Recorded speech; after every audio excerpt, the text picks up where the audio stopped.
My brother stole my emergency renovation cash to buy our dad a luxury watch, claiming he earned the money through investments. Everyone praised his generosity while I sat silently, fighting back tears. I didn't scream. Instead, I used my forensic accounting skills to ensure his inevitable downfall was absolute. This is where the story truly begins, and you won't want to miss what happens. Make sure you're subscribed to see it through to the end. We're always curious. Where in the world are you all watching from today? Let us know in the comments. The nausea hit me before the realization did. It was a physical blow, a sudden hollowing out of my stomach that had nothing to do with the flu that had been nagging at my joints for the last 3 days. It was the specific, acidic sickness of panic. I was standing in the center of my home office, a room that was usually a sanctuary of order and precision. As a forensic accountant, my life was built on lines, grids, and verifiable data. Everything had a place. Every variable was accounted for. But right now, the room looked like a hurricane had touched down specifically on my mahogany desk. Drawers were pulled out, hanging precariously from their tracks. Files were spilled across the floor, a sea of manila folders and white paper. My hands were trembling, actually shaking, as I lifted the heavy, leather-bound planner for the 4th time, praying to a god I hadn't spoken to in years that the thick white envelope would magically materialize beneath it. It didn't. "No, no, no, no," I whispered, the words tripping over themselves. "It has to be here. I put it here." I squeezed my eyes shut, forcing my brain to replay the memory. It was Tuesday, 2 days ago. I had gone to the bank specifically to withdraw $3,000 in cash. It was for the contractor, Mr. Henderson, who was scheduled to start the emergency repairs on my subfloor the day after Christmas. He had offered a significant discount for cash, and given how tight my budget had become after the divorce, I had jumped at the chance. I could remember the teller's face, Mrs. Gable, with her festive reindeer brooch. I remembered the crisp feel of the bills, 3 stacks of 10 $100 bills. I remembered sliding them into the bank envelope, then placing that envelope inside my purse. I drove home. I walked into this office. I unlocked the bottom drawer of the desk, the one with the false bottom I used for petty cash, and I placed it there. I knew I did. I knew it with the same certainty that I knew my own name. And yet the drawer was empty. I sank to the floor, the carpet rough against my palms. $3,000. To some people, that might be a vacation. To me, right now, it was the difference between having a safe floor to walk on and having a hole in my living room. But it was more than the money. It was the violation. I hadn't been robbed, I knew that. There was no broken glass, no forced entry. The alarm system hadn't been triggered. The front door was locked tight. My mind raced, frantically searching for alternative explanations, trying to gaslight myself into relief. Did I move it? Did I hide it too well? Did I sleepwalk? Then a memory flickered, a shadow at the edge of my consciousness. Yesterday afternoon. My brother Julian had stopped by. He had come over unannounced, as he often did, claiming he wanted to check in on his big sis because he heard I was under the weather. I had been lying on the sofa, wrapped in a duvet, drifting in and out of a feverish nap. I remembered him making tea. I remembered him wandering toward the back of the house to use the bathroom. The guest bathroom is in the hallway. My office is right next to it. I shook my head, physically trying to dislodge the thought. No, not Julian. Julian was a lot of things. He was irresponsible, yes. He was vain, absolutely. He was currently between opportunities, which was his preferred euphemism for being unemployed for the 3rd time in 2 years. But he wasn't a thief. He was my brother. We had grown up sharing cereal bowls and fighting over the remote. He wouldn't steal $3,000 from me, especially knowing how much I was struggling with the house repairs. "You're being paranoid, Alina," I said aloud, my voice sounding thin and weak in the messy room. "You misplaced it. You're sick, you're stressed, and you put it somewhere stupid." I checked my watch, 5:45 p.m. I was supposed to be at our parents' house for the annual pre-Christmas dinner in 45 minutes. My mother had been texting me since noon, reminding me that this was a crucial family bonding moment, especially since Dad had officially retired last month. I couldn't go. I couldn't sit there and eat roast beef while my mind was tearing itself apart over the missing money. I reached for my phone to cancel, to tell them the flu had won. But then another text popped up. It was from Julian. "Can't wait to see you, Tonig. HTL big night. Finally going to make the old man proud. You better be there." Something about the text made my stomach turn over again. Make the old man proud. Julian had been desperate for Dad's approval his entire life, constantly chasing get-rich-quick schemes to prove he was just as successful as I was. I stared at the phone. If I stayed home, I would tear the drywall down looking for that envelope. I would drive myself insane. I needed to clear my head. Maybe seeing them, being in the warmth of the family home, would calm me down.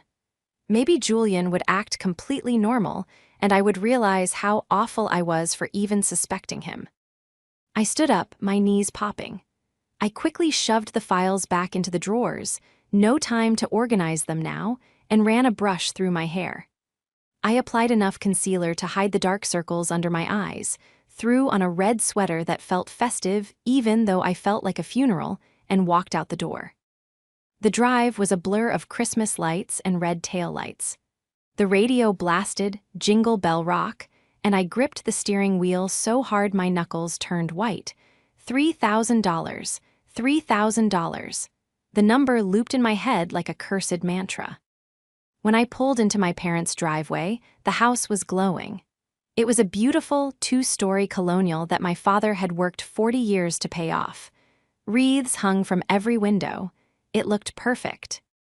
I walked inside, shaking the snow off my boots.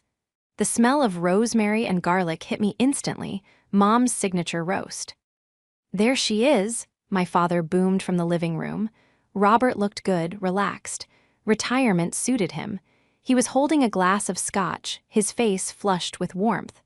The forensic genius finally descends from her ivory tower. He pulled me into a hug. He smelled of pine and expensive peat. "Hi, Dad," I managed, my voice sounding strained even to my own ears. "You look pale, Ellie," my mother, Margaret, said, appearing from the kitchen wiping her hands on an apron. She touched my forehead with the back of her hand. "Still fighting that bug?" "Yeah," I lied, "just a lingering headache." "Well, come sit. Julian is already pouring drinks. He's in a mood tonight, let me tell you, exuberant." I walked into the living room, and there he was. Julian was standing by the fireplace, leaning one arm on the mantel in a pose that looked rehearsed. He was wearing a new suit, a sharp, navy blue cut that fit him perfectly. He looked like $1,000,000. Or, at the very least, he looked like someone who hadn't been borrowing gas money from me 2 weeks ago. "Elena," he shouted, raising a crystal tumbler. "The prodigal sister returns." "Nice suit," I said, my eyes scanning him. I couldn't help it. It was professional habit. The fabric was high quality. The shoes were leather, brand new. "Did you get the job at the brokerage?" He laughed, a sharp barking sound. "Brokerage? Please. I'm thinking bigger than a 9 to 5, Elena. I told you my crypto plays were going to pay off." Nobody listened, but hey, results speak for themselves. My father beamed. "The boy's finally hit his stride, Ellie. He's been telling me about the market all night. I don't understand half of it, but it sounds impressive." I felt a cold prickle on the back of my neck. Julian didn't know the first thing about crypto. Last month, he thought blockchain was a type of fence. "Is that so?" I asked, keeping my voice neutral. "That's great, Julian." "It is great," Julian said, his eyes glittering. "But enough about work. Tonight is about family. Come on, let's eat. I want to get to the gifts." Dinner was an exercise in torture. I pushed potatoes around my plate, listening to Julian regale the table with vague stories of high-yield assets and leveraging volatility. Every time I asked a specific question, "Which exchange are you using?" or "What's your tax liability on those gains?" he would wave a hand dismissively. "Always the auditor, right, El?" He'd chuckle. "Don't bore Mom with the details, it's handled." Finally, the plates were cleared. My mother brought out a tray of coffee and pie. "Okay," Julian said, standing up and clapping his hands together. "Official business time. I know we usually wait until Christmas morning for gifts, but I couldn't wait. This year has been special. Dad retiring, me finally breaking through. I wanted to mark the occasion." He reached behind the sofa and pulled out a small, square box wrapped in silver paper. My heart stopped. He walked over to Dad, his chest puffed out. "Dad, you've worked hard your whole life. You put food on the table, you put us through school, you sacrificed a lot. I know I haven't always been the easiest son. I've made mistakes." My mother sniffled, reaching for a napkin. "Oh, Julian." "But," Julian continued, his voice dropping to a theatrical register, "I wanted to show you that I'm stepping up. I'm the man you raised me to be. Open it." "Dad." Set his scotch down. He looked genuinely touched. He took the box, his large, calloused hands fumbling slightly with the ribbon. He tore the paper away to reveal a black, leather-textured box. He opened the lid. A collective gasp went up from the table. Even I gasped, though for a very different reason. Resting on the velvet cushion was a watch. It wasn't just any watch. It was a vintage-inspired Tag Heuer chronograph with a blue dial. I knew watches. Dad had admired this specific model in a magazine 3 months ago. "My God," Dad whispered. He lifted it out, the metal gleaming under the chandelier light. "Julian, this is too much." "Nothing is too much for you, Pop," Julian said, beaming. "Try it on." Dad clasped it around his wrist.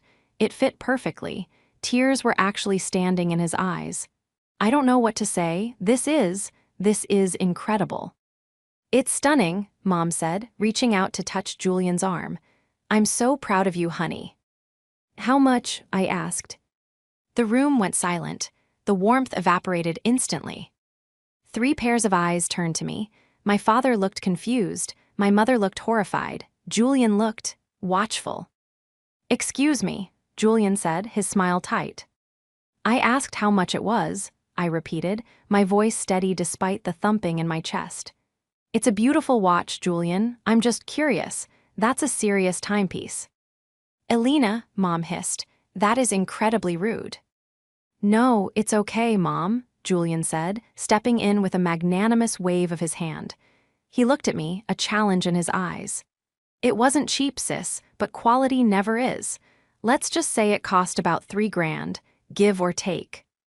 The world tilted on its axis. $3,000. $3,000. The exact amount in the envelope. The exact amount missing from my drawer. The exact amount he would have found if he had snooped while I was sleeping yesterday. I looked at the watch. I looked at Julian's smug, triumphant face.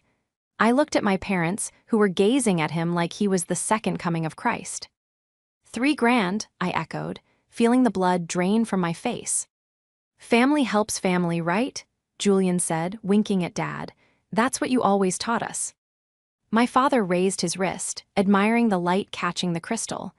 "You're a good son, Julian, a damn good son." Everyone applauded. My mother clapped, tears streaming down her face. Dad clapped, shaking his head in wonder. Julian bowed slightly, soaking it in. I sat there, frozen. I looked at my brother, and for the first time I didn't see the annoying younger sibling. I saw a predator. He hadn't just stolen my money, he had stolen my labor, my security, and my peace of mind, and he had wrapped it in silver paper to buy our father's love. I forced the corners of my mouth up. It was the hardest thing I'd ever done physically. I stretched my lips into a smile that didn't reach my eyes. "Wow," I said softly, "that is truly remarkable, Julian." I smiled because if I didn't smile, I was going to vomit on the tablecloth. But mostly, I smiled because beneath the shock and the hurt, a cold, hard gear had just engaged in my brain. The sister was gone. The forensic accountant had just clocked in. And I knew something Julian didn't. He thought cash was untraceable. He thought he was smart. But he was an amateur playing a professional's game. The betrayal was worse than the diagnosis itself. It was a rot that had started in the heart of this family, and I was the only one with the scalpel to cut it out. The applause eventually died down, but the air in the room remained thick with adoration for Julian. He was basking in it, physically expanding in the chair as he poured himself another glass of wine. My father's expensive reserve stuff, I noted, which Dad usually guarded like the Holy Grail. Tonight, though, Julian could have set the curtains on fire, and Dad would have called it festive mood lighting. I sat with my hands folded in my lap, gripping my napkin so tightly I could feel the fibers straining. I felt feverish, a hot flush crawling up my neck that had nothing to do with the flu. It was rage. Pure, unadulterated rage mixed with a profound sense of isolation. "Here, let me see it again," Mom cooed, reaching for Dad's wrist. "It's just so heavy, you can feel the quality." "It's a tag," Julian said, tossing a grape into his mouth. "Swiss engineering. I wanted the best for the old man. I was telling my guy at the shop, don't show me the entry-level stuff. Show me what a CEO wears." "Your guy at the shop?" I asked. My voice was quiet, almost conversational. I was testing the waters. "I didn't know you had a watch guy." Julian's eyes flicked to me. For a microsecond, the mask slipped, just a tiny twitch of irritation at the corner of his mouth. "You make connections when you move in high-level circles, Alina. You wouldn't understand. Your world is all spreadsheets and tax codes. My world is about relationships." "Right," I said, "relationships." "Don't be jealous, Ellie," Dad chided gently, though the sting was real. He was admiring the watch again. "Your brother has finally found his footing. We should be celebrating him." "I am celebrating," I said, taking a sip of water to wash down the bile in my throat.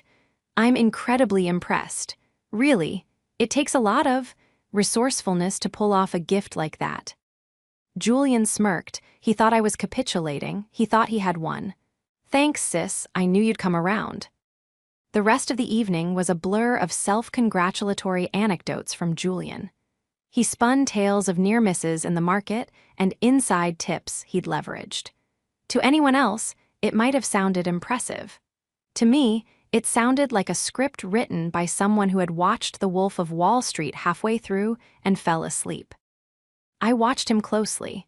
I observed the way he avoided direct eye contact when answering specific questions. I noticed how he sweated slightly at the temples despite the room being cool. I watched his hands, fidgety, constantly touching his face, his tie, the wine glass. These were the tells of a man who was performing, not existing. But the most damning evidence was the timeline. I did the mental math as they ate dessert. I had withdrawn the money Tuesday morning. Julian had visited Tuesday afternoon. Today was Thursday. He had turned $3,000 of my cash into a watch within 48 hours. The sheer audacity of it made me feel lightheaded. He had walked into my home while I was sick and sleeping, rifled through my private desk, found the hidden drawer, which meant he had been snooping for a long time, or he had watched me use it before and taken everything. He didn't leave a 20 for gas. He didn't leave half. He took every single bill. And then, the coup de grace. He used it to buy the one thing that would guarantee our parents would defend him if I ever accused him. If I spoke up now, if I slammed my hand on the table and screamed, "He stole that money from me," what would happen? I looked at my mother's tear-streaked, happy face. I looked at my father's swelling pride. They would hate me. They would see me as the jealous, bitter sister trying to ruin Julian's big moment. They would ask for proof. And what proof did I have? A missing envelope. A withdrawal slip that proved I had money, but not that Julian took it. He had weaponized their love against me. It was tactical genius, in a sick, twisted way. "Alina, you haven't touched your pie," Mom said, breaking my trance. "I'm not feeling well, Mom," I said, standing up. The room swayed slightly. "I think I need to go. The flu is kicking back in." "Oh, sweetheart," she said, her concern genuine but distracted. "Of course, go get some rest. Julian, walk your sister to the car." "No," I said too quickly. "No, I'm fine." "Nonsense," Julian said, leaping up. "I'll walk you out, gentleman's duty." He walked me to the driveway, the gravel crunching under our feet. The cold air was a relief, biting at my flushed cheeks. When we reached my car, he leaned against the driver's side door, blocking my path. He crossed his arms, that arrogant smirk playing on his lips. "You were pretty quiet in there, Elle," he said softly. "I'm sick, Julian." "Yeah, you look sick, you look stressed." He leaned in closer, his cologne overpowering. "You should take better care of yourself, maybe get your house in order, you know." My breath hitched. Get your house in order. It was a double entendre, and we both knew it. He was telling me he knew, he was taunting me, he was daring me to say it. I looked him dead in the eye. I wanted to punch him. I wanted to scratch that smug look off his face, but I didn't. Violence is the recourse of the desperate, and I wasn't desperate anymore. I was calculating. "I'm working on it," I said, my voice icy. "Enjoy the night, Julian, you really earned it." He laughed, pushed off the car, and patted the roof. "Drive safe, sis." I got in, locked the doors, and drove away. I didn't cry on the way home. The tears had evaporated, replaced by a cold, hard resolve. When I got back to my dark, silent house, I didn't go to bed. I walked straight to my office. I ignored the mess on the floor. I sat down at my desk and turned on my computer.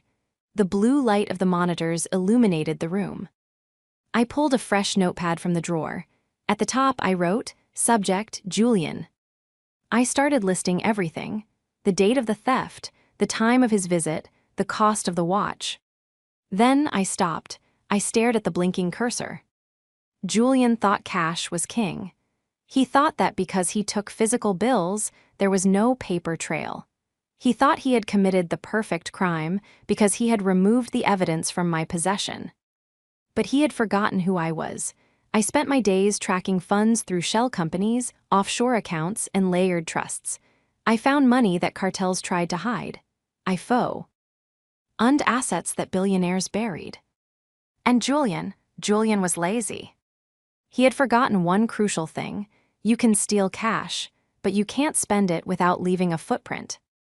To buy a $3,000 watch from an authorized dealer, which he would have done, because he needed the box and papers to impress Dad, he would have had to fill out a transaction record if he paid in cash. Or, more likely, he didn't pay in cash directly. He would have deposited it first to use a debit card, or he would have bought a prepaid card, or he would have engaged in some other transaction to make the purchase look legitimate. And Julian was on my family phone plan. He shared my Netflix password. He used my old laptop that I had given him 2 years ago, a laptop that I suddenly remembered was still synced to my cloud account for backup purposes that I had never bothered to disable. I opened the cloud dashboard. Last sync 2 hours ago. I cracked my knuckles, the sound loud in the quiet room. "Okay, little brother," I whispered to the screen. "Let's see where you've been shopping." He wanted to play Family Helps Family. Fine, I was about to help him right into a jail cell. The morning after the dinner, the silence in my house was heavy, broken only by the rhythmic humming of the refrigerator and the pounding in my own temples. I hadn't slept. Not really. I had spent the hours between 2:00 a.m. and sunrise lying in the stiff, frozen posture of a corpse, staring at the ceiling, letting the events of the previous evening replay in a torture loop. Family helps family. The phrase tasted like ash in my mouth. It was a weaponized platitude, the kind of sentence that sounds noble on a Hallmark card, but in the context of the Reynolds family, was actually a binding contract of servitude. I dragged myself out of bed, my limbs feeling heavy, weighted down by a cocktail of lingering flu symptoms and depression. I made coffee, strong, black, bitter, and stood by the kitchen window, looking out at the gray, slushy street. My mind drifted back, inevitably, to the history of helping. This wasn't the first time. It was just the first time he had stolen directly from my home. I remembered when I was 24 and Julian was 20. I was 2 years into my career, saving every penny for a down payment on a condo. Julian had called me at 3:00 a.m., sobbing. He had borrowed a friend's car and wrapped it around a telephone pole. He was unhurt, but the car was totaled, and he didn't have a license. "Please, Ellie," he had begged, his voice cracking. "If Dad finds out, he'll kill me. He'll cut me off. You have to help me pay the guy off before police get involved." I paid $5,000, my entire down payment fund. I ate ramen for 6 months to build it back up. When I told my mother years later, she had sighed and said, "Well, thank goodness you were there to protect him. He's so sensitive, Alina. He couldn't have handled the shame." Then there was the investment in the nightclub when he was 25. The misunderstanding with the landlord when he was 28. The gambling the high-stakes poker mishap when he was 30. Every time I was the safety net. I was the fixer. I was the one who wrote the checks, smoothed over the legalities, and buried the bodies, metaphorically speaking. And every time Julian would hug me, tears in his eyes, promising to pay me back, promising to change. And then, at the next family gathering, he would be the star, the charismatic adventurer, while I was just Alina, reliable, boring, solvent Alina. But this, stealing my renovation money, while I was sick, this was a predatory escalation. This wasn't a mistake, it was a harvest. I needed to see the dynamic in the cold light of day. I needed to see who was pulling the strings, because Julian, for all his faults, was usually lazy in his malice. This level of coordinated theft, the timing, the immediate conversion of cash to a status symbol, felt directed. I showered, scrubbing my skin until it was pink, trying to wash off the feeling of violation. I dressed in my armor, a sharp charcoal blazer, dark jeans, and boots. I wasn't going as the sick daughter today. I was going as the auditor. I drove to my parents' house around noon. I knew Julian was staying there, temporarily, while he looked for a new apartment, until he found a girlfriend to move in with. When I pulled up, I saw a car I didn't recognize in the driveway. A white Mercedes C-Class, newer model, leased. The license plate frame was from a dealership in the city known for predatory lending rates. I let myself in with my key. "Hello," I called out. "In the kitchen, darling." My mother's voice floated out, cheerful and bright. I walked in. The kitchen was warm, smelling of cinnamon and coffee. My mother was at the stove. Sitting at the island, nursing a mug of tea, was Julian. And next to him, picking at a plate of untouched fruit, was a woman I had never met. She was striking, in a curated, Instagram-ready sort of way. Platinum blonde hair styled in loose, beachy waves that took hours to achieve. Her makeup was flawless, contouring that sharpened her cheekbones, lips overlined in a dusty rose. She was wearing a cream-colored cashmere loungewear set that probably cost more than my first car. She didn't look up when I entered. She was scrolling on her phone, her long, acrylic nails tapping a rhythmic code on the screen. "Alina," Mom turned, wiping her hands. "I thought you were sick in bed. Are you feeling better?" "I'm managing," I said, my eyes fixed on the stranger. "I just wanted to drop by and apologize for leaving so abruptly last night." "Don't be silly," Mom said, rushing over to feel my forehead. "You were ill, but look, you're just in time to meet someone special. This is Vanessa." The woman finally looked up. Her eyes were a piercing, icy blue. She looked me up and down, a quick, assessing scan that cataloged the cost of my blazer, my lack of jewelry, and my tired eyes. "So this is the sister," Vanessa said. Her voice was smoky, vocal fried at the edges. She didn't stand up. She didn't offer a hand. She just smiled, a small, tight expression that showed zero teeth. "Vanessa, this is Alina," Julian said quickly, a nervous energy vibrating off him. He reached out and placed a hand on Vanessa's back, a gesture that looked possessive and subservient all at once. "Vanessa is, well, we're seeing each other. It's getting serious." "Nice to meet you," I said, leaning against the doorframe. I didn't know Julian was seeing anyone. "We've been keeping it low profile," Vanessa said, turning her attention back to her fruit. "Julian has so many distractions. I told him he needed to focus if he wanted to level up." "Level up?" I asked. In life, she said, waving a manicured hand vaguely. Julian has so much potential, he just needed the right guidance. I'm an image consultant. I help high-value men actualize their brand. I almost laughed. Image consultant. It was the perfect vague title for someone who preyed on insecure men with delusions of grandeur. Vanessa has been amazing, Elle, Julian said, his eyes darting between me and her. She's really helping me restructure my portfolio. She's the one who suggested the watch for Dad. She said, "You have to show them you've arrived." Is that so? I looked at Vanessa. That was very generous advice. $3,000 is a lot of money for a freelancer to drop on a gift. Vanessa's head snapped up, her eyes narrowed. You have to spend money to make money, Alina. It's about signaling.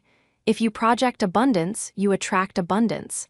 Julian is stepping into his power. He shouldn't be hoarding pennies like a scarcity mindset peasant. Scarcity mindset peasant. The insult was so absurdly specific, so steeped in internet, hustle culture jargon, that it clarified everything. This was the engine. Julian was the vehicle, but Vanessa was the driver.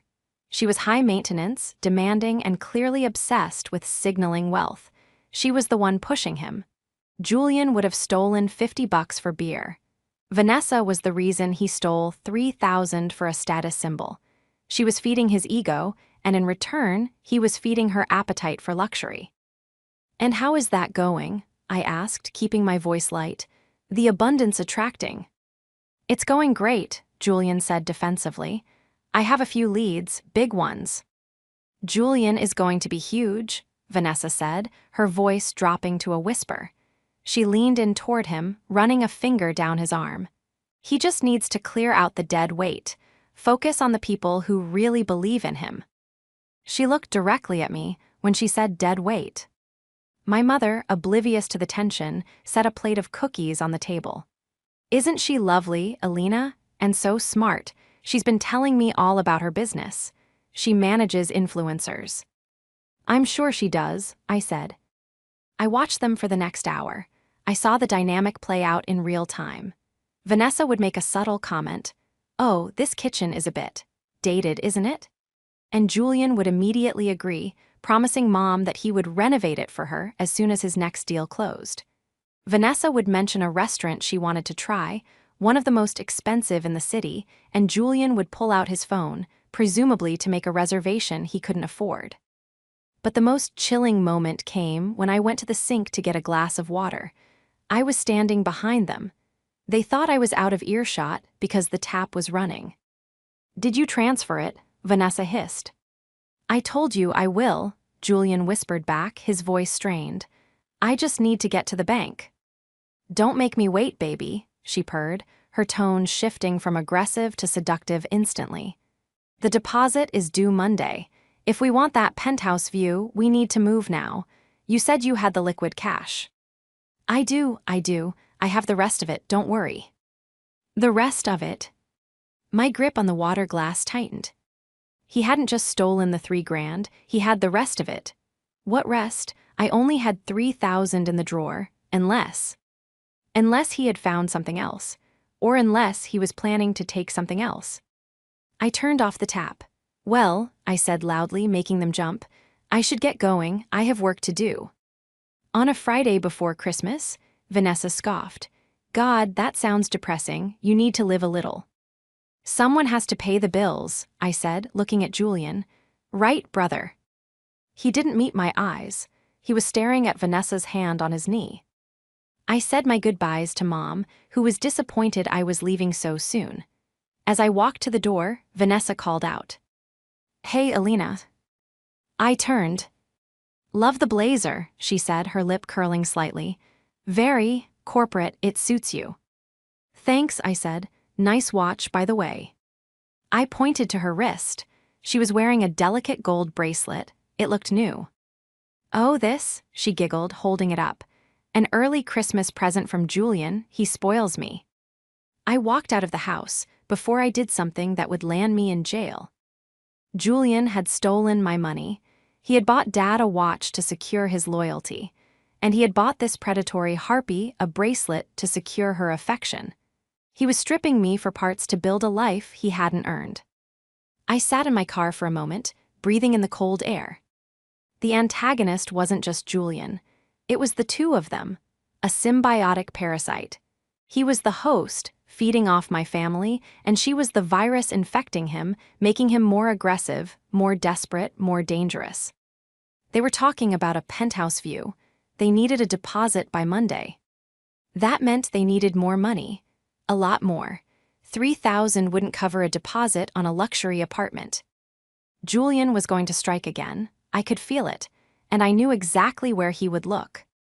I drove home with the kind of hyperfocus that usually preceded a major audit.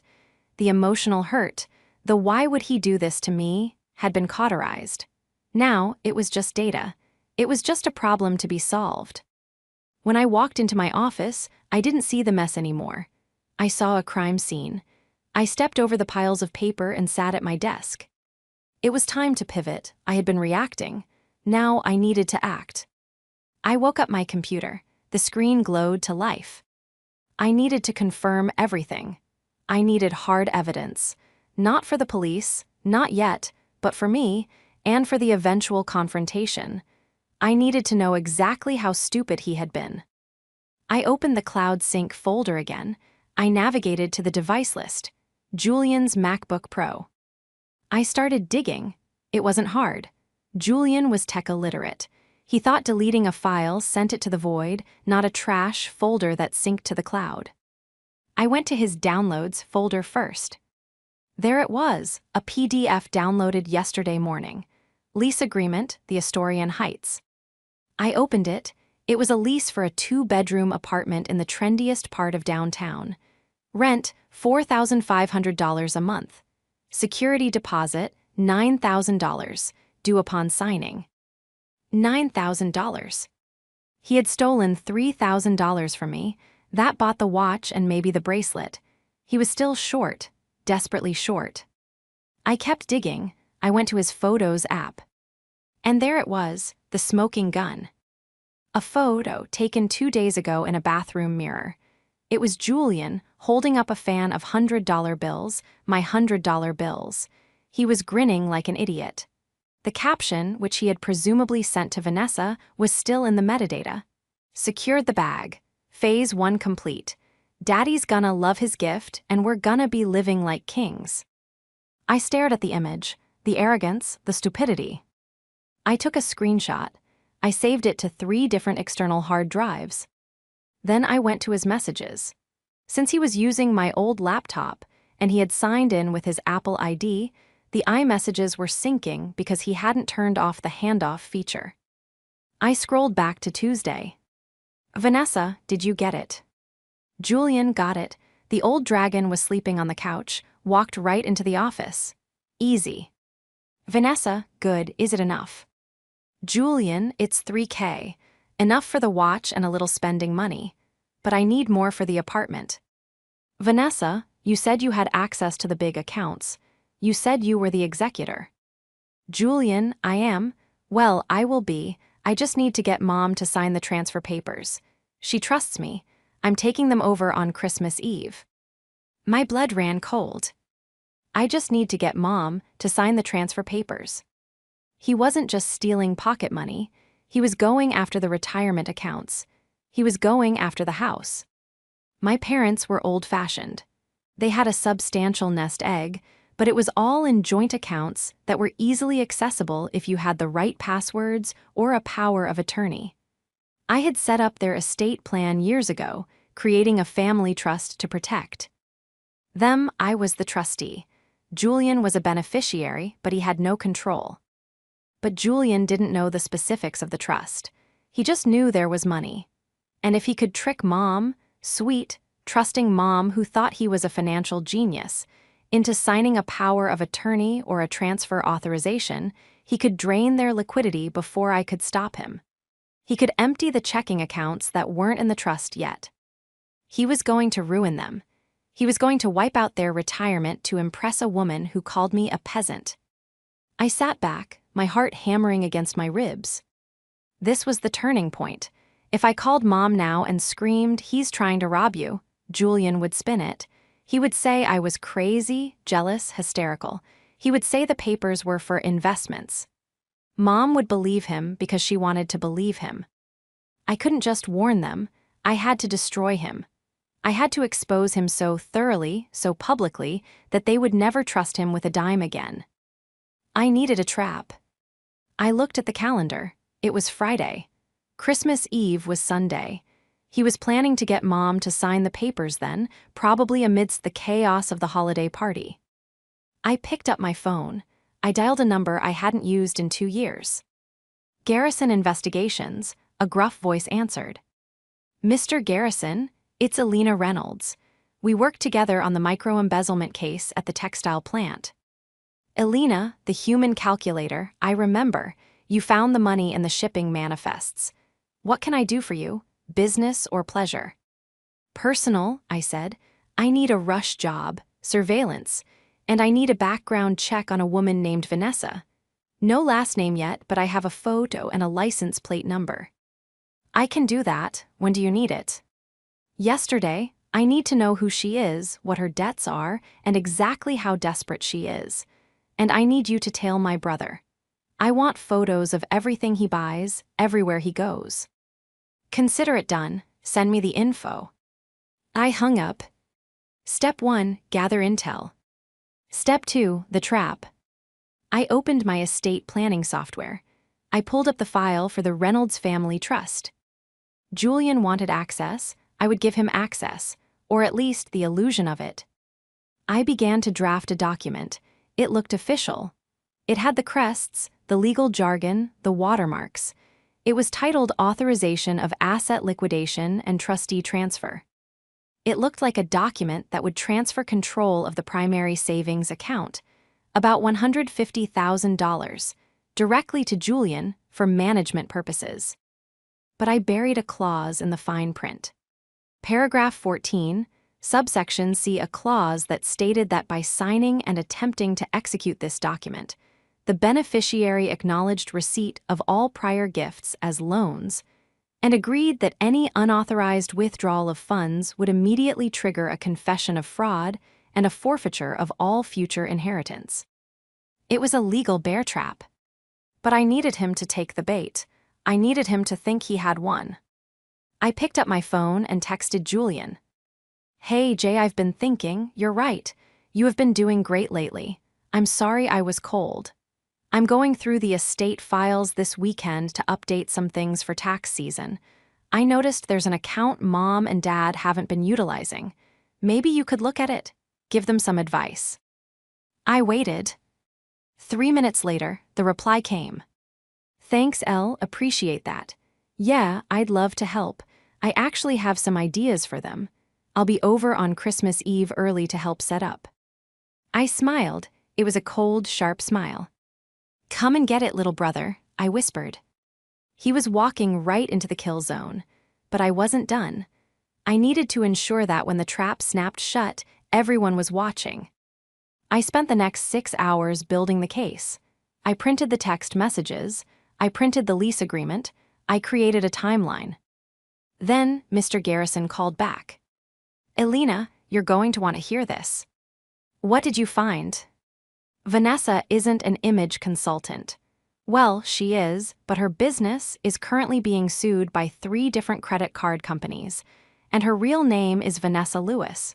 She has a record. A record? Fraud, passing bad checks in 2018. And get this, she's currently married. My eyebrows shot up. Married. To a guy currently serving time for, wait for it, insurance fraud. She's looking for a payout, Alina. She's deep in debt, and it looks like your brother is her new mark. Perfect, I said. Send me the file, everything. You got it. Good luck, Alina. I looked at the stack of evidence growing on my desk. I had the theft of the $3,000. I had the intent to steal the retirement. I had the girlfriend's criminal history. I had the lease he couldn't afford. But there was one final piece, the emotional dagger. I remembered the watch, the symbol of his success. I picked up the phone again and called the jeweler listed on the box Julian had left on the table. I had memorized the logo. Hi, this is Alina Reynolds. My brother Julian bought a tag hewer from you recently, a blue chronograph. Yes, Ms. Reynolds, I remember him, a cash purchase. Right, he lost the receipt, and we need it for insurance purposes. Could you email me a copy? Of course, I can send that right over. When the email dinged, I opened the attachment.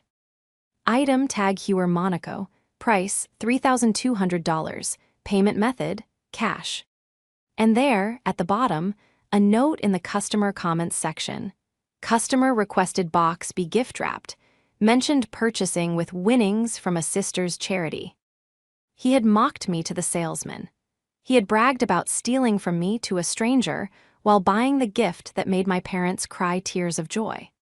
The last remnant of guilt I felt about destroying him evaporated. I looked at the clock. It was Friday night. Sunday was Christmas Eve, the family party, everyone would be there. Aunts, uncles, cousins. It was the perfect stage. I stood up and walked to the window. The snow was falling harder now, covering the world in white. Enjoy your weekend, Julian, I said to the reflection in the glass. It's your last one as the golden child. I went to bed, and for the first time in 3 days, I slept like a baby. I had a plan. And unlike Julian's plans, mine was audit-proof. Saturday dawned with a sky the color of bruised iron, a grim, heavy gray that promised a storm was coming. The metaphor wasn't lost on me. I stood in my kitchen, the granite countertops cold under my palms, staring at the document sitting in the center of the island. Authorization of asset liquidation and trustee transfer. It was a masterpiece of legal deception. To the untrained eye, specifically to the greedy, desperate eye of someone like my brother, it looked like the keys to the kingdom. It looked like permission to access the dormant funds I had hinted at in my text. In reality, it was a confession of intent to defraud, wrapped in a waiver of rights. My phone buzzed. It was Julian. On my way, Via's coming too. Hope that's cool. I didn't smile, I didn't frown. I just felt a cold, mechanical click in my chest. Bring her, I thought. Bring the arsonist to the fire. I spent the next hour preparing the stage. I cleaned the kitchen, not because it was dirty, but because the act of scrubbing gave my hands something to do other than shake. I wasn't scared of them. I was scared of myself. I was scared of the sheer volume of rage that was pressurizing inside my ribcage. I was a forensic accountant. My weapon was silence, precision, and paper. I couldn't afford to lose my temper. If I screamed at him, he wins. If I cry, he wins. If I let him sign his own death warrant while smiling and offering him coffee, I win. At 11:00 a.m. sharp, the doorbell rang. I took a deep breath, smoothing the front of my sweater. I checked my reflection in the hallway mirror. Neutral, calm, the face of a sister who just wants to help. I opened the door. Julian was standing there, shivering slightly in a coat that was too thin for the weather but looked expensive. Vanessa was next to him, wrapped in a white faux fur coat that made her look like a snow leopard searching for prey. She was wearing oversized sunglasses despite the gloom. "Hey, sis," Julian said, stepping inside and stamping snow off his boots. He seemed jittery, his energy vibrating at a frequency that set my teeth on edge. Freezing out there. Global warming my ass, right? "Come in," I said, stepping back. "Coffee is on." "Love what you've done with the place," Vanessa said, pulling her sunglasses down to inspect the hallway. "Very minimalist, a bit austere for my taste, but it screams efficiency." "I like to keep things clear," I said. "Clutter hides problems." We walked into the kitchen. Julian's eyes immediately darted to the document on the island. He licked his lips, a quick, unconscious flick of the tongue that betrayed his hunger. "So," he said, rubbing his hands together, "you said you found some accounts. Mom and Dad have been holding out on us." "Coffee first," I said, pouring 3 mugs. I handed one to Vanessa, who looked at the liquid suspiciously, as if I might have poisoned it. Given how I felt, it wasn't an unreasonable fear. We sat down. I took the seat at the head of the island. Julian and Vanessa sat on the stools opposite me, like 2 naughty students in the principal's office. Here's the situation, I began, keeping my voice low and confidential. I was reviewing the trust structures for the end-of-year tax filing. I realized that there's a secondary liquidity pool, about $150,000, that's currently sitting in a low-yield savings bond. It's essentially losing money due to inflation. Julian's eyes widened. 150. Give or take, I said. Dad is, well, you know Dad, he's conservative. He likes to know the money is safe. But with the market the way it is, it's negligent to leave it there. I thought, since you're so active in the investment space now, maybe you could manage a reallocation. Vanessa placed a hand on Julian's forearm, her nails digging into the fabric of his coat. That makes total sense, she said, her voice silky. Passive income is dead money. You need velocity of capital. Julian can definitely handle that. He's been doing amazing work with his own portfolio. Right, Julian said, sitting up straighter. I could put that into a diversified crypto index or maybe some short-term real estate flips. I could double it in 6 months, easily. I'm sure you could, I said, but there's a catch. The trust has strict bylaws. I can't just hand you the cash. We need to execute a transfer of authority. Essentially, Mom and Dad need to sign off on you acting as a temporary subtrustee. Okay, Julian said, nodding rapidly. That's fine. Mom will sign anything I put in front of her. She trusts me. The casual way he said it, she will sign anything I put in front of her, made bile rise in my throat. He saw our mother not as a person, but as a signature machine. A rubber stamp for his greed. I've drafted the preliminary authorization here, I said, sliding the document across the granite. This allows you to take custody of the assets if Mom signs the final version on Christmas Eve. But I need you to sign this draft first, acknowledging that you understand the fiduciary responsibility. Julian snatched the paper. He didn't read it. He didn't even scan the headers. He just looked for the line that said signature. Wait, Vanessa said, her sharp voice cutting through the air. She leaned over his shoulder. Let me see that. She scanned the page, her eyes narrowing. She wasn't a lawyer, but she was a grifter, and grifters have a sixth sense for traps. What's this part? She asked, pointing a manicured finger at paragraph 14. Subsection C, acknowledgement of prior distributions. My heart hammered, but my face remained stone. Standard language, I said effortlessly. It just means that for tax purposes, any money you've received from them in the past, birthdays, help with rent, the car repairs, is acknowledged so the IRS doesn't flag this new transfer as a gift. It protects the principal. Oh, Julian said, waving a hand. That's fine, just bureaucratic nonsense. Who cares? I care, Vanessa said, looking at me with cold suspicion. Julian, don't sign anything without reading it. Babe, it's fine, Julian said, picking up a pen. It's Alina. She's boring, she's anal, but she's not going to screw me. She wants this money managed just as much as we do. Right, Elle? He looked at me, a glimmer of the old brotherly affection in his eyes. It was a weapon. He was using our history to disarm me. I'm your brother. You love me. You fix things. I want the money where it belongs, I said. The ambiguity hung in the air. Julian signed. The scratch of the pen on the paper sounded like a gunshot in the quiet kitchen. Done, he said, sliding it back to me. So, Christmas Eve. I bring this to Mom, she signs, and then what? How fast does the wire hit? Tuesday morning, I lied. Banks are closed Monday for the holiday. Tuesday, Vanessa murmured. That's cutting it close for the deposit. What deposit? I asked, feigning ignorance. Julian froze. He looked at Vanessa, panic flashing in his eyes. Nothing, just a business opportunity, time-sensitive. I picked up the document and slid it into a folder. Interesting. Does this business opportunity happen to have a view of the skyline? Maybe 2 bedrooms, a doorman. The silence that followed was absolute. The air left the room. Julian's face went from flushed to pale in 3 seconds. What? The Astorian Heights, I said, leaning forward, resting my elbows on the island. Unit 42B $9,000 deposit, $4,500 a month. It's a beautiful building, Julian. A bit out of your price range, isn't it? I don't know what you're talking about, Julian stammered, his laugh nervous and high-pitched. You're imagining things. Am I? I reached under the counter and pulled out a single sheet of paper. The screenshot of his text, message to Vanessa, the one with the money.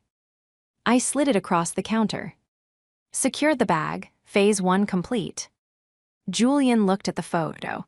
He looked at the fan of bills in his hand, my bills. He looked at the text. He didn't speak, he couldn't. Vanessa, however, didn't flinch. She looked at the photo, then looked at me, her expression hardening into a sneer.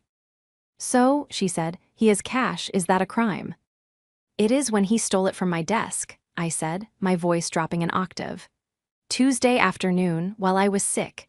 You came into my home, Julian. You went into my office. You opened the false bottom of my drawer, and you took $3,000. I didn't steal it, Julian shouted, jumping up from the stool. The sudden movement knocked his coffee mug over. Brown leak. Id splashed across the pristine white counter, dripping onto the floor. I borrowed it. I was going to pay you back. I needed the cash for the watch. For Dad. It was for the family, Alina. For the family? I stood up slowly. You stole my renovation money to buy a prop so you could play the big shot. And then you stood there at dinner, accepted the applause, and looked me in the eye. You watched me panic about losing that money, and you smiled. You have plenty of money, Julian yelled, his face twisting into something ugly. You have this house, you have your fancy job, you have everything, I have nothing. I'm trying to build a life here, and you're hoarding cash in a drawer like a miser. You owed me that help. You owed me. There it was, the core of his entitlement, the rot at the center of his soul. I owed you nothing, I said. And the watch, that wasn't for Dad.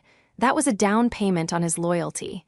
You bought him so he wouldn't ask questions when you drain his retirement account next week. You're crazy, Vanessa spat. She stood up, wrapping her coat tighter around her. Come on, Julian, we're leaving. She's clearly having a breakdown. This is jealous, toxic behavior. Yeah, Julian breathed, backing away. Yeah, you're crazy, Elle. I'm not draining anything. I'm going to manage it.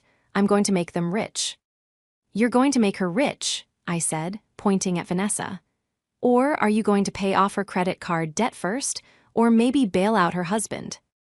Vanessa froze. Her hand was on the doorknob. She turned slowly, her face a mask of pure hatred. What did you say? I know about the lawsuits, Vanessa, I said. I know about the bad checks. I know about your husband in prison for insurance fraud. Does Julian know? Does he know he's just the next Mark? Vanessa laughed. It was a cold, jagged sound. Julian knows what I tell him to know, and he knows who believes in him. You're just a sad, lonely woman who can't stand to see anyone else shine. Come on, baby. She opened the door. Julian looked at me. For a second, I saw hesitation. I saw the little brother who used to ask me to check under his bed for monsters. Julian, I said softly, if you walk out that door with her, you're on your own. I won't fix this. I won't pay the bail. I won't hire the lawyer. This is it. He looked at Vanessa, waiting in the doorway like a siren. He looked at me, standing in the kitchen with the spilled coffee. You never believed in me, he said, his voice shaking with self-pity. You always thought you were better than me. Watch me, Alina. I'm going to prove you wrong. I'm going to be bigger than you ever were. He turned and walked out. The door slammed shut. I stood in the silence, listening to the roar of his car, engine fading down the street. I looked down at the document on the counter.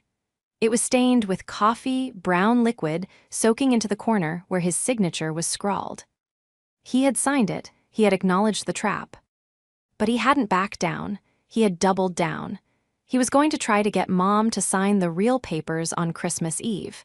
He was desperate, he was cornered, and he had Vanessa whispering poison in his ear. I grabbed a roll of paper towels and started wiping up the coffee. Okay, I said to the empty room.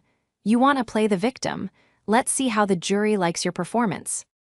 I had the signature. I had the confession of borrowing, stealing, shouted in my kitchen. But it wasn't enough. He could still claim it was a family dispute. He could still manipulate Mom. I needed to nuke his credibility from orbit. I needed to show my parents exactly who Vanessa was and exactly what Julian had become under her influence. I pulled out my phone and dialed Garrison again. "It's me," I said. "I need you to find the husband. I need to talk to him, today." "He's in a minimum security facility upstate," Garrison said. "Visiting hours are until 4. It's a 3-hour drive." "I'm leaving now," I said. "Get me on the list." "Elena," Garrison's voice was cautious. "This guy is a con artist. He's not going to talk to you out of the goodness of his heart." "I know," I said, grabbing my keys. "I'm not bringing goodness, I'm bringing leverage." I walked out of the house, leaving the coffee-stained confession on the counter. The storm was starting. Snow began to swirl in the gray air, stinging my face. I got in my car and headed north. I was going to prison. The drive to the correctional facility was a descent into a bleak, monochromatic world.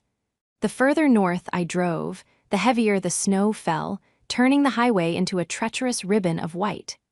My wipers slapped a frantic rhythm against the glass, slap-thud, that matched the pounding of my heart. I had 3 hours to think, to process the confrontation. Julian's words echoed in the small cabin of my car. "You owe me." It was the anthem of the mediocre man, the bully. That shared DNA was a credit card with no limit.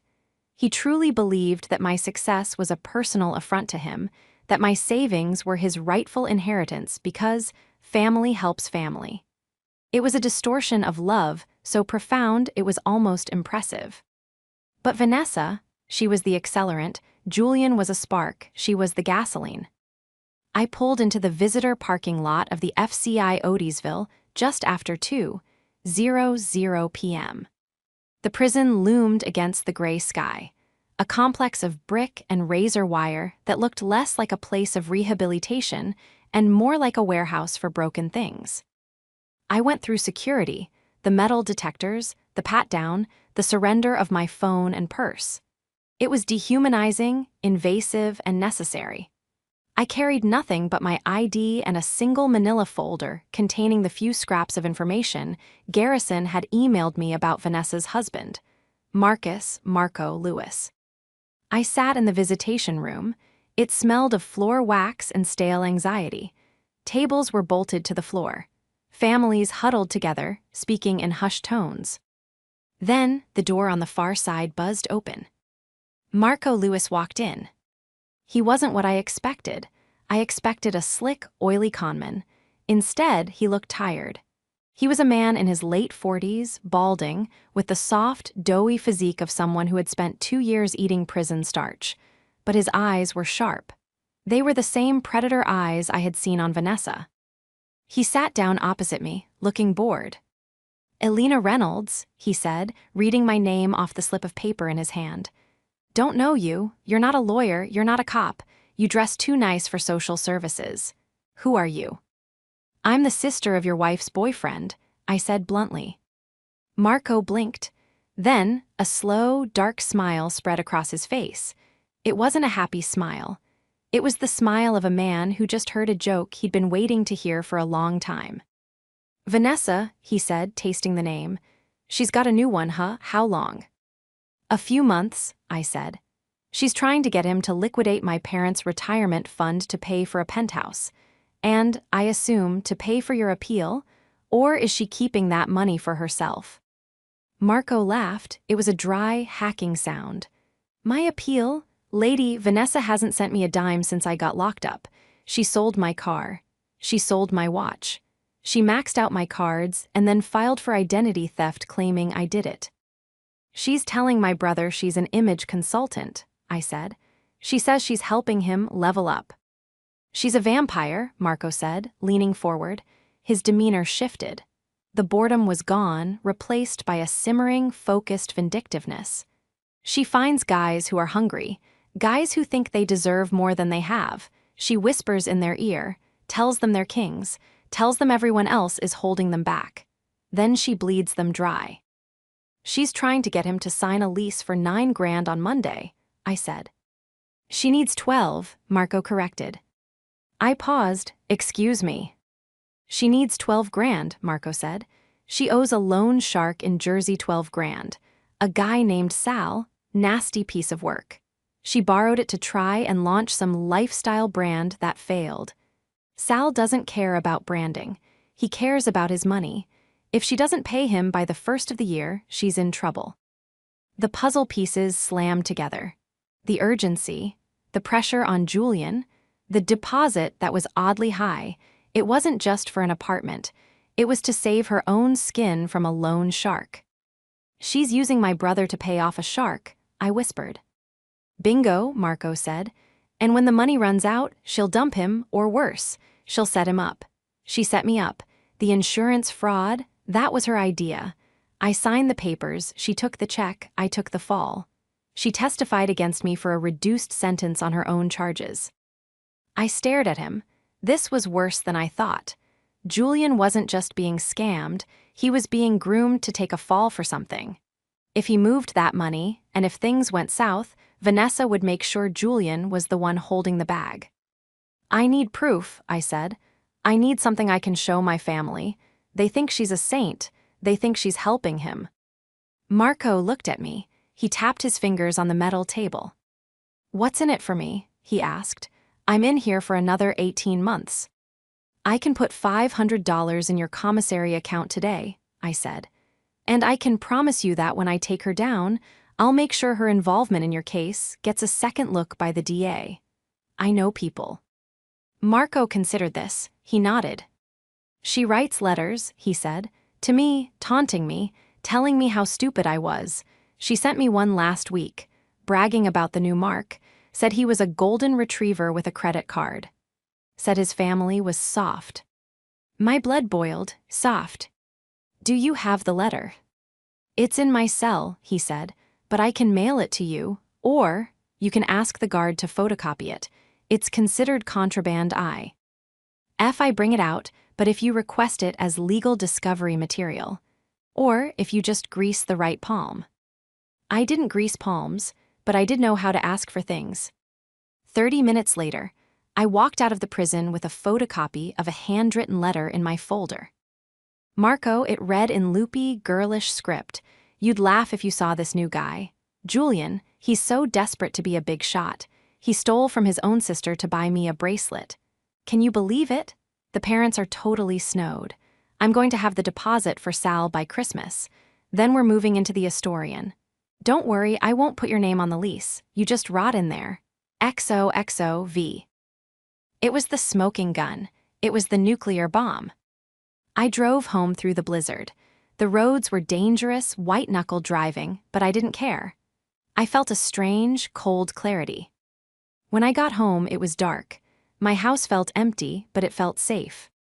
I had one day left. Tomorrow was Christmas Eve. My phone rang. It was my mother. Elena, her voice sounded strained. Hi, Mom, everything okay?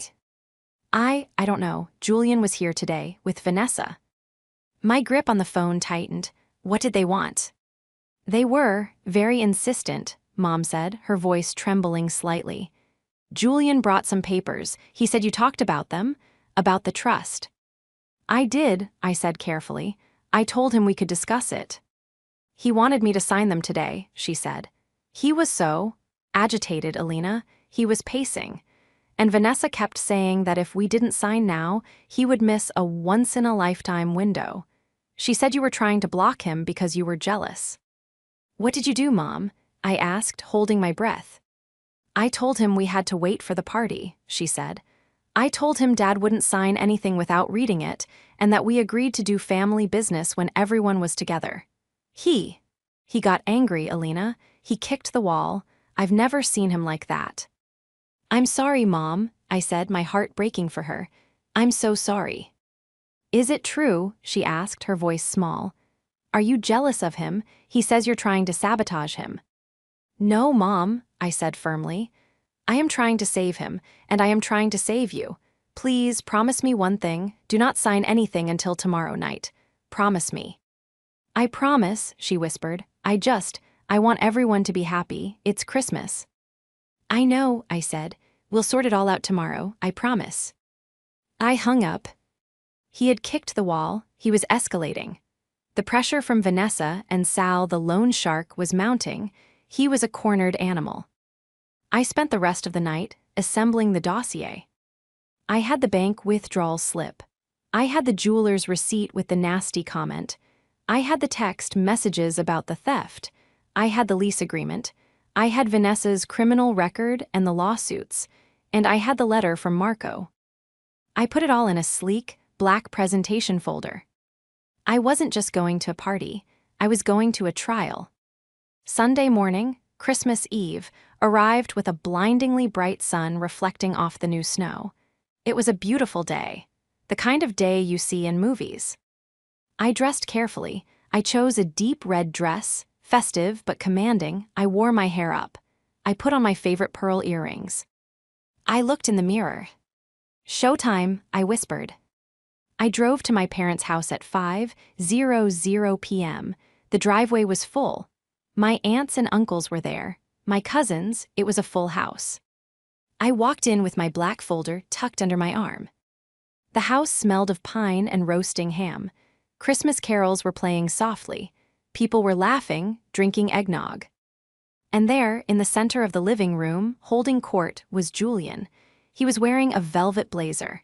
He had a glass of scotch in one hand and was gesturing wildly with the other. Vanessa was next to him, wearing a shimmering gold dress that dipped low in the back. She looked triumphant. My father was sitting in his armchair, wearing the watch. He was looking at Julian with that same adoration. "Elena," Dad called out when he saw me. Come in. Julian was just telling us about his new venture. He's going to open a firm." "A firm?" I asked, walking into the room. The music seemed to fade.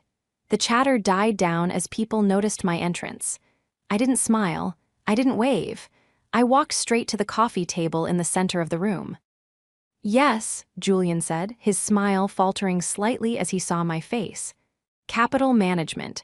Vanessa and I are launching it next month, once the funding is secured." "Funding," I said loudly. My voice carried to the back of the room. "Is that what we're calling it?" "Elena, don't start," Mom said, coming out of the kitchen with a tray of appetizers. She looked anxious. "Let's just have a nice night."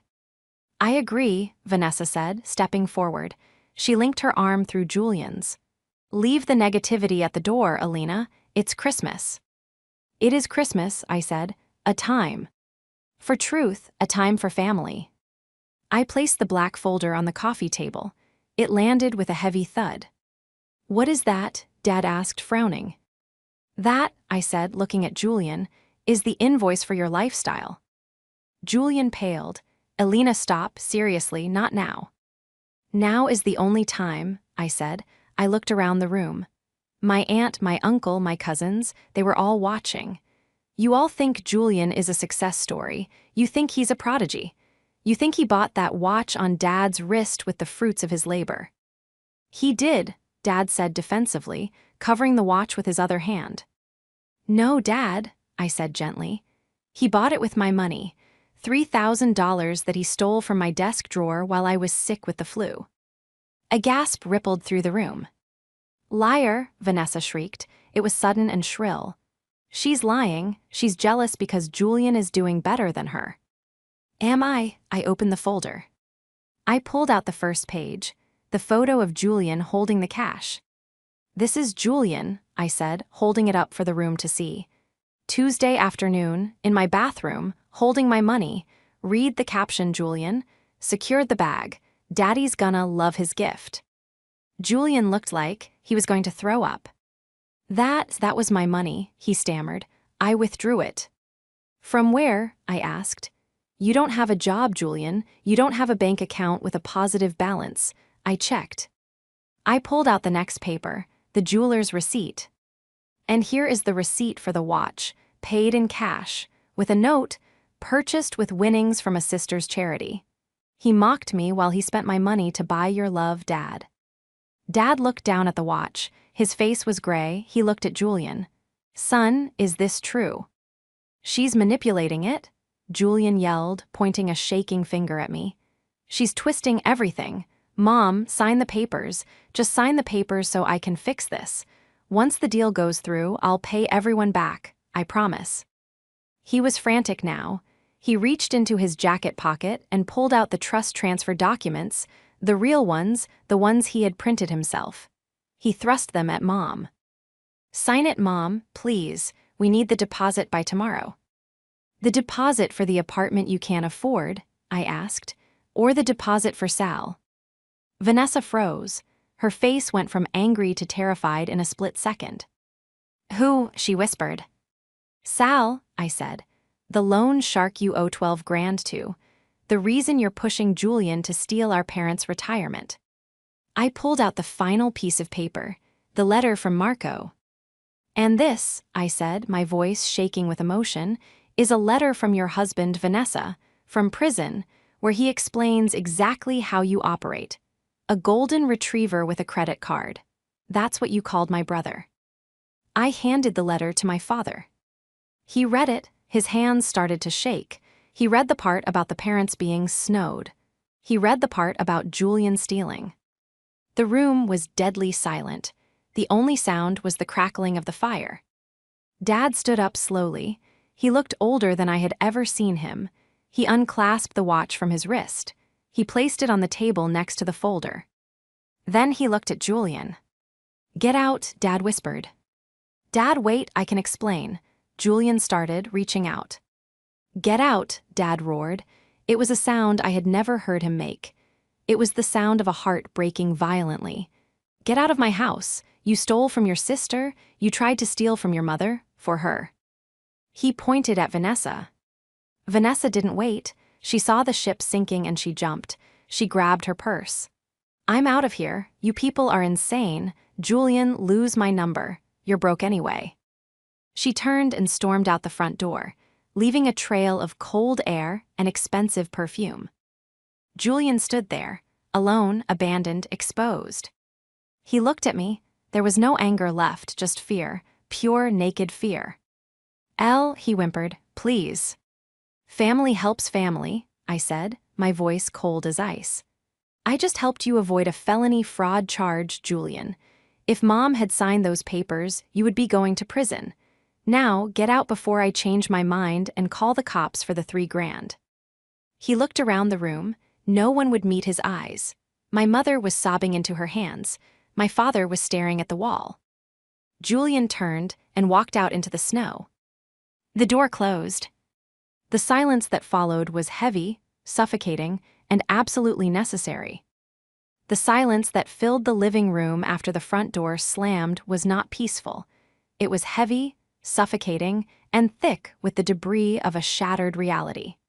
It was the kind of silence that follows a bomb blast, where the ringing in your ears is the only sound you can perceive. My father was the first to move. He sank back into his armchair, his legs seemingly giving way beneath him. The color had drained from his face, leaving him a terrifying shade of ash gray. He stared at the empty space where his son had sat. Ood, his chest heaving with shallow, ragged breaths. "Robert," my mother's voice was a whisper, a thin, fragile thread of sound. She was still holding the tray of appetizers, her knuckles white against the silver handles. She looked at me, her eyes wide and swimming with a mixture of horror and confusion. "Elena, tell me it's not true. Tell me he didn't. Tell me he wouldn't." I didn't want to hurt them anymore. Every word I had spoken felt like a physical blow to people I loved.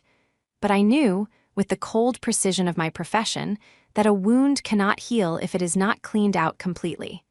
Leaving a sliver of doubt would only allow the infection to return. "Put the tray down, Mom," I said softly. I walked over to her and gently took the silver platter from her shaking hands, setting it on the sideboard. I guided her to the sofa. The rest of the family, my aunts, uncles, and cousins, stood frozen, like statues in a museum exhibit titled "The Ruin of a Family." "I wish I was lying," I said, my voice steady but quiet. I picked up the black folder again. "But I'm not. We can't pretend this didn't happen. If we do, he will destroy you. Not because he hates you, but because he is desperate and he has people behind him who are dangerous. Dangerous? My uncle, a stoic man named David, stepped forward. You mentioned a loan shark, Sal. Yes, I said. Vanessa owes $12,000 to a loan shark. Julian promised to pay it. That's why he needed the money by tomorrow. He wasn't investing your retirement, Dad. He was going to wire it to a criminal to save his girlfriend from getting her legs broken. My father let out a sound that was half sob, half groan. He reached out and picked up the watch, the tag hewer that had been the pride of his night only an hour ago.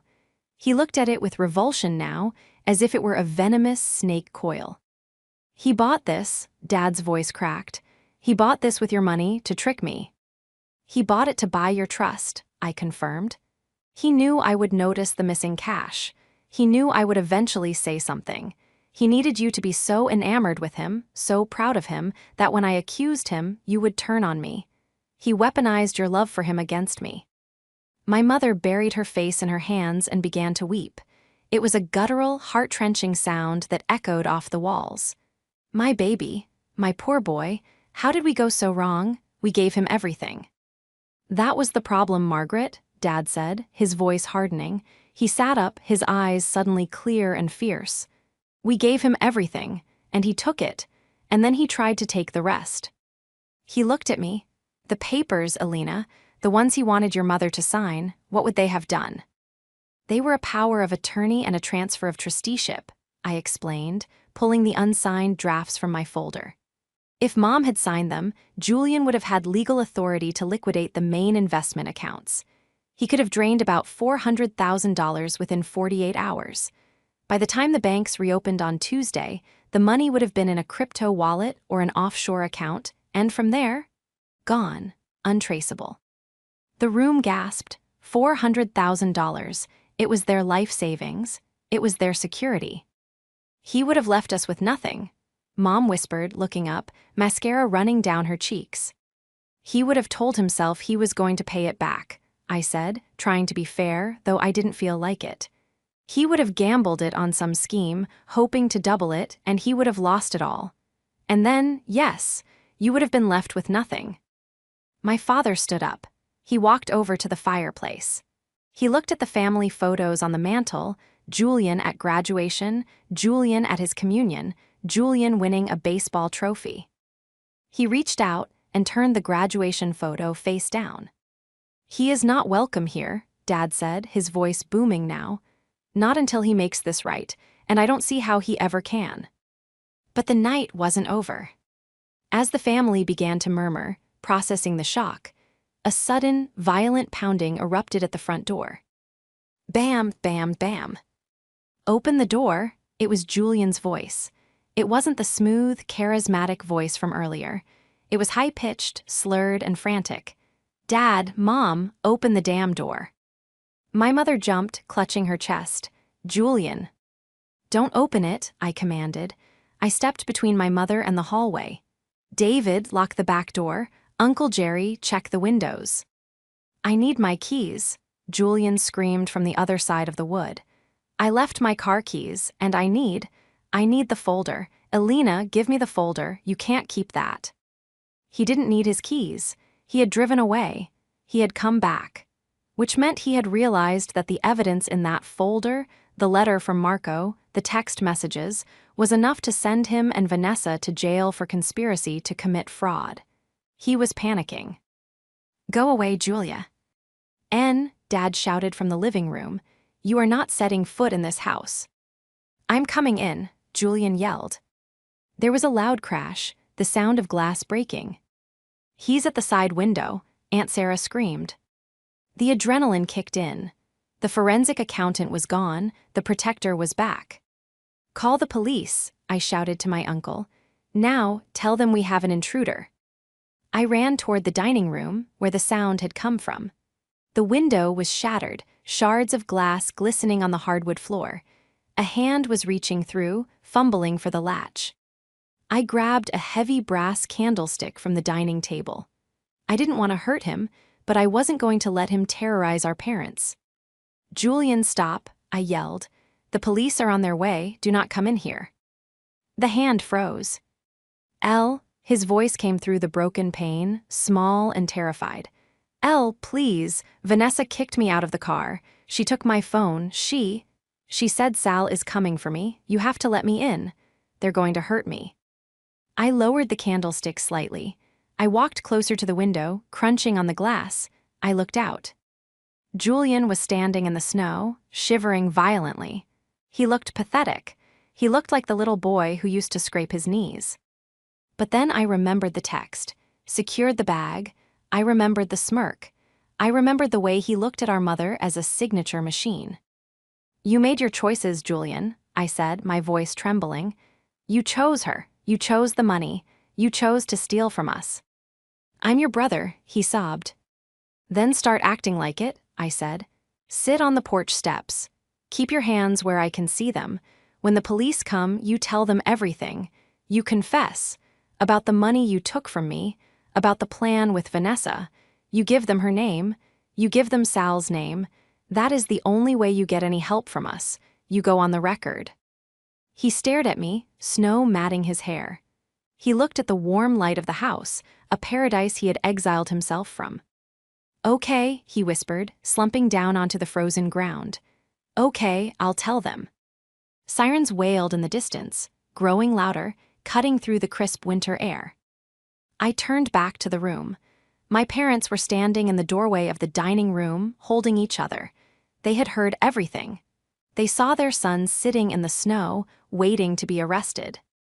It was the most painful moment of our lives. But as the blue and red lights began to flash against the living room walls, illuminating the shattered glass, I knew it was the only way this could have ended. The rot had been cut out. The healing could finally, slowly, begin. The days following Christmas were a blur of legal bureaucracy and quiet, somber reflection. The festive atmosphere that usually permeated the week between Christmas and New Year's was replaced by the rustling of paperwork and the hushed tones of serious conversations. Julian did exactly as I had instructed. When the police arrived, he didn't fight. He broke down. He sat in the back of the cruiser and spilled everything: the theft of my $3,000, the conspiracy with Vanessa to defraud our parents, the existence of the loan shark, and the pressure he was under. Because he cooperated, and because my parents, despite everything, refused to press charges for the attempted fraud on the estate, Julian avoided a lengthy prison sentence for the grand larceny. However, I insisted on pressing charges for the theft of my money. It was the tough love component. He pled guilty to petty larceny and was sentenced to probation, community service, and mandatory counseling. The real justice, however, fell elsewhere. Using the information Julian provided, along with the dossier I had compiled from Garrison and Marco, the police were able to track down Vanessa. She was arrested at a motel on the outskirts of the city 2 days after Christmas. It turned out Sal, the loan shark, was already on a federal watch list. Vanessa's panicked texts to him, which were on her phone when they seized it, provided the link the authorities needed to bring him down on RICO charges. Vanessa was charged as an accessory to fraud and is currently awaiting trial. She won't be wearing cashmere in a cell. But the true resolution happened inside the walls of my parents' home. 3 weeks after the incident, I went over for dinner. The house was quiet.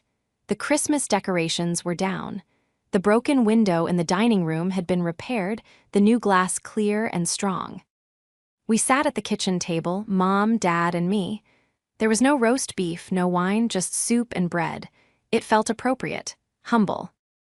I went to see him today, Dad said, breaking the silence. He was stirring his soup, staring into the bowl. He meant Julian. My brother was currently staying in a halfway house as part of his probation terms. He was working a minimum wage job at a warehouse, a job I had helped him find on the Candidi. On that, his paycheck went directly into a monitored account to pay back the $3,000 he stole from me. How is he? I asked. He looks tired, Dad said. He's angry at the world. He's angry at you still. He thinks you ruined his life. I saved his life, I said. If he had borrowed that money from Sal, or if he had defrauded you, he wouldn't be in a halfway house. He'd be in a ditch or a federal prison. I know, Dad said. He looked up at me, his eyes wet. I know that, Alina, and I owe you an apology. He reached across the table and took my hand. His grip was firm, warm, and desperate. I was so blinded, he said. I wanted him to be successful so badly that I ignored everything. I ignored who he was becoming, and I ignored you. You've been the rock of this family for years. You've been the successful one, the responsible one, the kind one, and I treated you like you were just the background noise to his show. He's right, Mom added, covering our hands with hers. We applauded him for a lie, and we ignored the truth you were trying to tell us. We let him hurt you, and for that, I am so sorry. I felt a lump form in my throat, hot and tight. I had waited years to hear those words. I hadn't realized how much I needed them until they were hanging in the air. I didn't do it for the applause, I said, my voice thick. I did it because I love you, and because family does help family, but helping doesn't mean enabling, it means protecting. Well, you protected us, Dad said. The lawyer finished the new trust documents yesterday. You are now the sole trustee. Julian is removed entirely. If he wants back in, he has to earn it, and it's going to take a long time. I nodded. It was the right decision. Later that night, before I left, I went into the living room. The watch, the tag hewer, was gone. Dad had returned it. He had used the store credit to buy something else. He walked in and handed me a small box. I know you don't care about fancy things, he said, but I wanted you to have this. I opened the box. Inside was a simple, elegant silver pen. It was engraved with my initials. For the forensic accountant, he said, smiling, a real, genuine smile this time. To help you find the truth. Always. I drove home that night under a clear, starry sky. The snow was melting, revealing the hard, solid ground beneath. My office was still a mess when I got home, files still scattered from the frantic search weeks ago, but as I looked at it, I didn't feel panic anymore. I felt peace. I sat down at my desk. I opened the drawer, the one with the false bottom. It was empty of cash, but it was no longer a symbol of violation. It was just a drawer. I picked up the silver pen, I opened my notebook, and I wrote a new header, Case Closed. Family helps family. Sometimes that means holding them close. And sometimes it means loving them enough to let them fall so they can finally learn how to stand on their own. I had my answer. And for the first time in a long time, I had my family back, not the illusion of it, but the real, messy, painful, beautiful truth of it.